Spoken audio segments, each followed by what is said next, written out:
di YouTube saya kali ini, saya akan menyajikan video pembelajaran yaitu mengenai pembelajaran pencemaran lingkungan. Mudah-mudahan siapapun yang menonton video ini semoga bermanfaat ya. Terima kasih. Wassalamualaikum warahmatullahi wabarakatuh.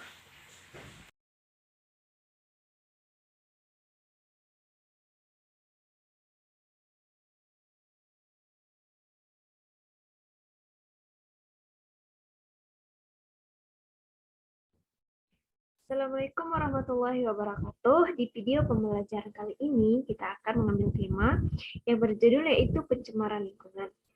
Nah, seperti yang kita ketahui, di seluruh muka bumi ini, pencemaran lingkungan merupakan salah satu permasalahan yang sangat penting dikarenakan efeknya sangat menyebar luas kepada makhluk hidup seperti khususnya kita manusia, hewan, dan tumbuh-tumbuhan.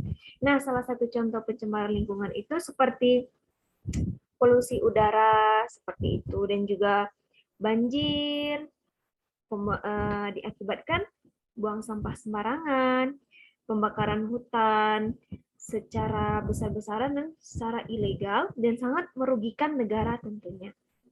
Nah, di sini kita akan membahas mengenai pencemaran lingkungan.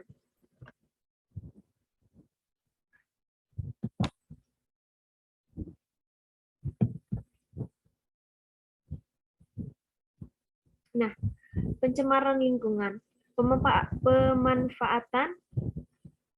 pemanfaatan ilmu dan teknologi untuk meningkatkan kesejahteraan hidup manusia, memberikan efek sampingan terhadap lingkungan. Nah, pemanfaatan ilmu teknologi itu memang untuk meningkatkan kesejahteraan hidup manusia, namun sudah pasti memberikan efek terhadap lingkungan. Contohnya seperti limbah-limbah industri, itu memang salah satu pemanfaatan ilmu teknologi, tetapi juga tentunya sudah pasti memberikan efek terhadap lingkungan sekitar. Adanya berbagai macam industri, banyaknya kendaraan bermotor, penggunaan hasil teknologi di bidang pertanian, atau penggunaan insektisida, pestisida, penggunaan pupuk buatan, dan lain-lain yang menyebabkan peningkatan pencemaran lingkungan. Nah, pencemaran air, udara, dan tanah adalah maksudnya zat energi makhluk hidup atau komponen lain ke udara atau ke dalam air, ke tanah, sehingga berubahnya komposisi air, udara, tanah oleh kegiatan manusia atau proses alam. Nah, pencemaran lingkungan itu sendiri memang sudah pasti disebabkan oleh kegiatan manusia atau proses alam. Kegiatan manusia contohnya seperti asap motor yang terlalu banyak sehingga menyebabkan polusi di udara, atau proses alam misalnya banjir seperti itu. Selanjutnya pencemaran air. Nah, apa sih itu pencemaran air? Pencemaran air yaitu suatu perubahan keadaan air di suatu tempat akibat aktivitas manusia. Nah, perubahan itu sendiri terjadi mencakup beberapa hal berupa bau, warna, dan juga rasa dari air yang sudah tercemar. Nah, sumber pencemaran air itu sendiri di sini ada beberapa sumber yang menyebabkan sehingga air itu tercemar, yaitu yang pertama ada limbah industri, ada limbah pabrik, limbah pertanian, dan limbah rumah tangga. Limbah pertanian itu seperti pestisida, seperti itu. Limbah rumah tangga itu seperti sampah, deterjen, dan lain-lain.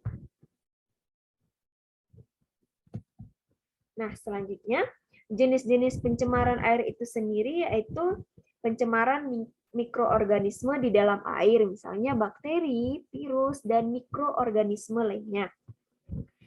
Pencemaran mikroorganisme ini biasanya dibawa oleh sampah limbah rumah tangga, sampah limbah industri, dan kotoran ternak manusia. Nah, pencemaran selanjutnya itu pencemaran oleh logam berat, misalnya timbal, garam-garam kimia, dan asam kimia. Logam sendiri biasanya menyebabkan warna dan rasa air berubah dan tak layak lagi untuk dikonsumsi. Nah, di sini, maksudnya di sini, misalnya kita mengkonsumsi air yang dari pegunungan langsung. Jika sudah tercemar oleh logam berat, sudah pasti rasa air berubah dan tak layak lagi untuk dikonsumsi. Nah, selanjutnya pencemaran oleh bahan kimia organik, misalnya deterjen, minyak, sabun, dan cairan pembersih lainnya seperti itu. Nah, akibat pencemaran air. Nah, akibat pencemaran air sudah pasti rusaknya ekosistem di dalam air. Contohnya ikan-ikan mendadak mati, air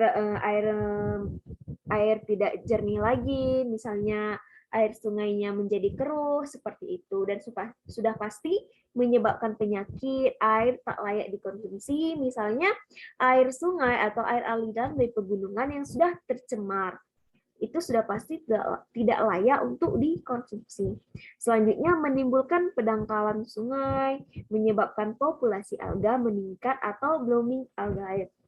Nah, upaya mencegah pencemaran air yang pertama, tidak membuang sampah ke sungai atau ke laut, sudah pasti. Jikalau kita membuang sampah sembarangan ke sungai, sudah pasti dampaknya sangat besar, semisal banjir, dan juga untuk laut sendiri dapat menyebabkan salah satunya mengurangi keindahan atau estetika dari laut itu sendiri. Dan juga sangat tidak baik untuk laut itu sendiri karena bisa tercemar seperti itu. Nah, selanjutnya mengurangi penggunaan bahan kimia, menghemat air bersih, mengawasi penggunaan pestisida atau pupuk. Nah, yang terakhir, mengolah limbah dengan instalasi pengolahan air limbah atau IPAL dan kolam stabilisasi limbah. Nah, selanjutnya pencemaran tanah. Di sini maksudnya yaitu perubahan keadaan tanah akibat masuknya zat-zat polutan yang merusak. Maksudnya di sini pencemaran zat polutan tersebut berasal dari limbah industri, limbah rumah tangga, sampah plastik, dan logam sebagai hasil kegiatan manusia. Nah, penyebab pencemaran tanah itu berasal dari limbah domestik, pertanian, dan industri. Limbah domestik itu yaitu limbah rumah tangga, misalnya cat, oli, feses, sampah plastik juga termasuk. Nah, selain itu limbah pertanian. Untuk limbah pertanian sendiri, penggunaan pupuk urea yang berlebihan, pestisida, dan herbisida. Selanjutnya limbah industri, yaitu dari limbah industri ini dari pabrik, misalnya limbah dari kain, kaleng, besi, plastik, karet, dan cairan limbah yang meresap ke tanah seperti itu. Nah, selanjutnya upaya penanggulangan pencemaran tanah yaitu remediasi. Nah, remediasi di sini yaitu kegiatan pembersihan permukaan tanah dari zat pencemaran tanah, yaitu kegiatan pembersihan agar tidak tercemar dari zat-zat pencemar tanah itu sendiri, seperti itu. Nah, selanjutnya pencemaran udara. Nah, pencemaran udara itu sendiri adalah kondisi udara yang mengandung polutan yang berbahaya bagi makhluk hidup.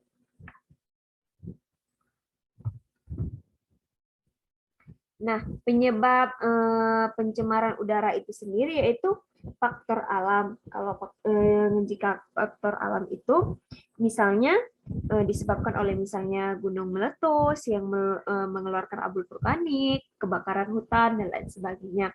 Nah, dari faktor manusia itu sudah pasti disebabkan oleh aktivitas manusia, misalnya asap industri, pabrik, pembakaran sampah, dan juga termasuk asap kendaraan. Akibat pencemaran udara, sudah pasti penurunan kualitas udara.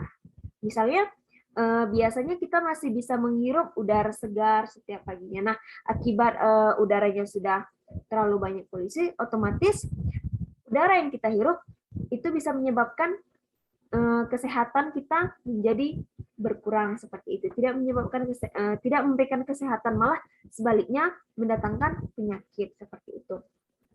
Nah, upaya mencegah polusi di udara yaitu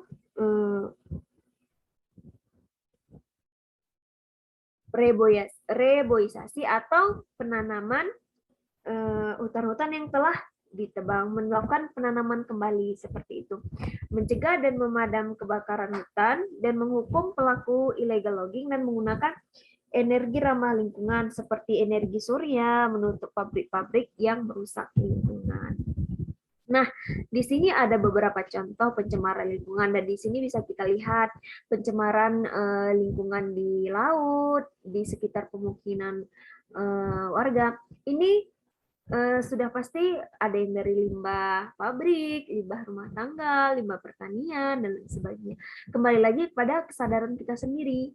Jikalau lingkungan kita bersih, sehat, otomatis kita yang tinggal di sekitarnya juga merasakan efek dari lingkungan kita. Jika lingkungannya bersih, kita pasti hidupnya bersih, sehat, seperti itu. Dan jikalau lingkungannya tidak bersih, otomatis mendatangkan penyakit, bencana, seperti itu. Bencana misalnya, bencana banjir, seperti itu ya. Nah, di sini juga ada beberapa contoh pencemaran lingkungan. Yang pertama misalnya pencemaran air dari limbah tekstil, limbah yang mereka di sini otomatis sungai atau polusi udara seperti itu. Itu kan dari pabrik yang menyebabkan pencemaran lingkungan. Di sini ada pembuangan sampah secara sembarangan. Sampah-sampah itu sudah pasti sampah rumah tangga seperti itu. Nah, di akhir dari penjelasan dari materi pencemaran lingkungan, di sini ada beberapa kata yang sesuai dengan tema kita hari ini sebagai kata-kata yang memang untuk bisa untuk diingat sebagai motivasi seperti itu, agar kesadaran untuk menjaga lingkungan itu lebih besar, dan segala sesuatu itu pasti dimulai dari diri sendiri seperti ini. Nah, yang pertama, jadilah bagian dari solusi, bukan bagian dari polusi. Selanjutnya, lingkungan itu fondasi yang berpengaruh besar untuk membentuk pribadi seseorang. Selanjutnya, yaitu yang terakhir, pencemaran lingkungan adalah penyakit yang tidak dapat disembuhkan, tetapi itu hanya bisa dicegah. Dari Barry Commoner. Nah, sekian materi pencemaran lingkungan dalam video pembelajaran kali ini. Lebih dan kurang saya mohon maaf. Wabillahi taufiq wal hidayah. Wassalamualaikum warahmatullahi wabarakatuh.